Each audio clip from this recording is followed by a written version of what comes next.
Assalamualaikum warahmatullahi wabarakatuh. Kami dari kelas 11 dari kelompok 2 ingin menyembahkan permainan tradisional yaitu permainan bebentengan. Perkenalkan, nama saya Fitri Damayanti. Kenalkan, nama saya Denis Kilaranggana. Kenalkan, nama saya Rida Pangkas. Perkenalkan, nama saya Syifra Nurahma. Perkenalkan, nama saya Naufal Zaki. Perkenalkan, nama saya Kipa Uji. Selamat menyaksikan. Di video kali ini kita bahas yuk tentang permainan benteng, permainan khas Betawi. Anak-anak, catat bagian terpenting dari materi ini ya. Nah anak-anak, pernahkah kamu bermain bentengan? Jika belum, yuk kita belajar bagaimana ya cara bermain bentengan itu. Apa itu bermain bentengan? Permainan bentengan adalah permainan yang sudah berusia cukup tua loh, dan sudah ada sejak zaman penjajahan Belanda. Bentengan berasal dari kata benteng, karena terdapat dua kelompok yang tiap kelompoknya mempertahankan benteng dari serangan lawan. Di beberapa daerah, permainan bentengan dikenal dengan nama yang berbeda, seperti di Jawa Barat dikenal sebagai rerebonan, pris-prisan, atau pal-palan. Di Yogyakarta dikenal sebagai jeg-jegan. Kalau di daerah kamu dikenal sebagai apa? Dilansir dari website kemendikbud.go.id, benteng atau bentengan adalah permainan tradisional yang membutuhkan ketangkasan, kecepatan berlari, dan strategi handal. Tujuan utama dari permainan ini adalah menyerang dan mengambil alih benteng lawan. Hal itu dapat dilakukan dengan menyentuh tiang atau pohon yang menjadi benteng lawan sambil berteriak "Benteng!" dengan lantang. Regu yang menang dapat menawan seluruh anggota lawan. Yuk bermain bentengan, perhatikan tata caranya ya. Permainan bentengan dapat dimainkan oleh laki-laki ataupun perempuan. Permainan bentengan diperlukan dua kelompok. Dalam satu kelompok permainan bentengan terdiri dari 5-8 pemain. Setelah anggota pemain telah cukup, kamu harus memilih bentengan. Bentengan dapat menggunakan batang pohon, tiang listrik, pilar, ataupun patok lain yang cukup terlihat, dan posisi dari setiap benteng harus saling berhadapan dengan jarak minimal 10 meter. Dalam permainan bentengan ini, pohon atau tiang tidak hanya berfungsi sebagai markas, ia juga berguna untuk memperbaharui kekuatan pemain agar dapat menangkap lawan yang berada di luar bentengnya lebih lama. Setelah anggota kelompok dan bentengan sudah terpenuhi, tiap anggota kelompok menuju bentengnya masing-masing. Setelah berada di posisi bentengnya masing-masing, sebelum permainan dimulai, ketua kelompok melakukan shooten untuk menentukan siapa yang pertama kali boleh mendekati benteng lawan.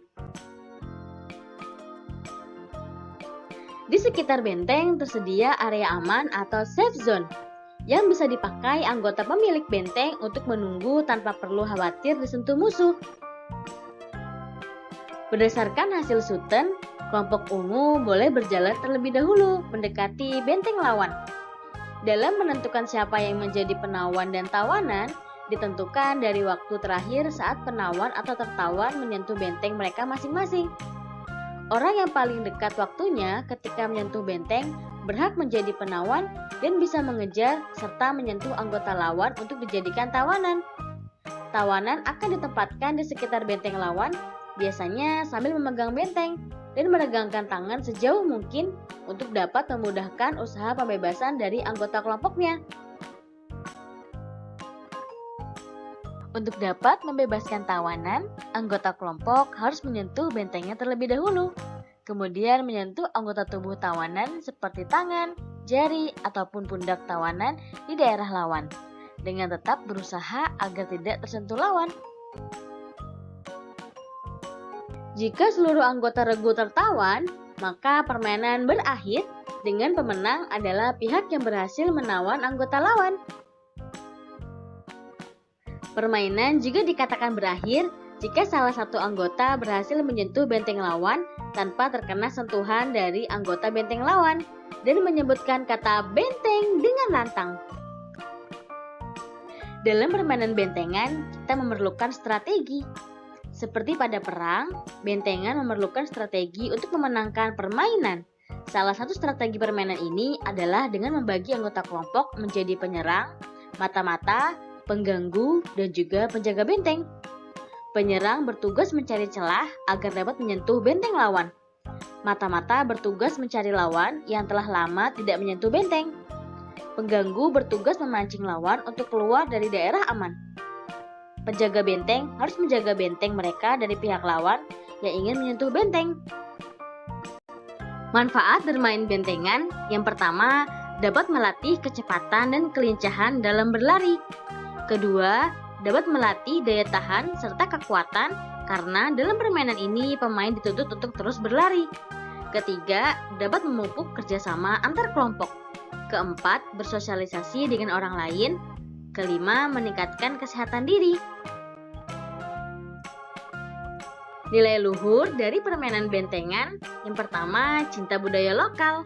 Bermain permainan tradisional merupakan bentuk cinta terhadap budaya Indonesia. Kedua, sportivitas. Dalam bermain bentengan, kita diajarkan untuk bersikap rendah hati dalam menerima kekalahan ataupun kemenangan. Yang ketiga, tanggung jawab. Permainan bentengan menumbuhkan sikap tanggung jawab dengan menolong teman yang tertawan. Yang keempat, kerjasama dan kekompakan. Permainan bentengan memerlukan sikap kerjasama dan kekompakan yang baik agar dapat memenangkan permainan. Tinggalkan sejenak gawaimu, mari kita bermain bentengan bersama teman-teman. Yuk lestarikan permainan tradisional. Nah, anak-anak, terima kasih sudah mengikuti pelajaran PLBJ kali ini. Semoga materi yang disampaikan bisa bermanfaat dan sampai ketemu di materi selanjutnya. Dadah!